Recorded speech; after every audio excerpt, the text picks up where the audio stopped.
അപ്പൊ തുടങ്ങാം അല്ലേ? അതെ. അപ്പൊ ഞാൻ പറയുന്നത് ധ്യാൻ ചേട്ടന്റെ കഴിഞ്ഞ ദിവസത്തെ ഒരു റീല് കണ്ടായിരുന്നു. അതില് ധ്യാൻ ചേട്ടൻ തന്നെ ധ്യാൻ ചേട്ടനെ പടക്കം സ്റ്റാർ എന്നാണ് വിശേഷിപ്പിക്കുന്നത്. അല്ല, ആ റീലിന്റെ കൺസെപ്റ്റ് അതാണ്, ഒരു പടക്കം തോളിലിട്ടുകൊണ്ട് വരുന്നത്. മനസ്സിലാകുന്നത്. അപ്പൊ ഒരു പടത്തിനെ ശരിക്കും ഡീമോട്ടിവേറ്റ് ചെയ്യല്ലേ ചെയ്യുന്നത്. ഞങ്ങൾ എത്ര പ്രൊമോട്ട് ചെയ്യാൻ അപ്പൊ കേറൂ നിങ്ങളോ? ഞങ്ങള് മീഡിയ നിങ്ങൾ കാരണം എത്ര പടം എന്റെ ഓടി. ദമു എന്ത് പറ്റിയടാ?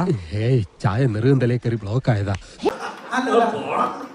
ചേട്ടാ ചേട്ടാ, അപ്പൊ നീ എനിക്ക് പുല്ലുവിലയല്ലേ ഇവിടെ തരുന്നത്? പുല്ലുവില ചേട്ടാ.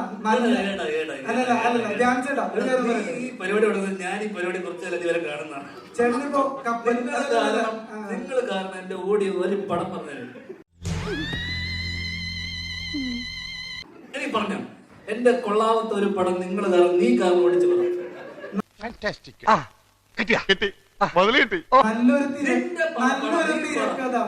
തിരക്കഥയുള്ള പടം ഓടിയിട്ടുണ്ട്.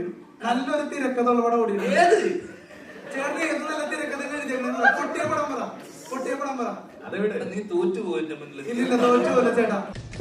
ഇതൊരു കാര്യം മറ്റേടത്ത് ഐഡിയ ആയിപ്പോയി. അവിടുന്നും കിട്ടി ഇവിടുന്നും കിട്ടി.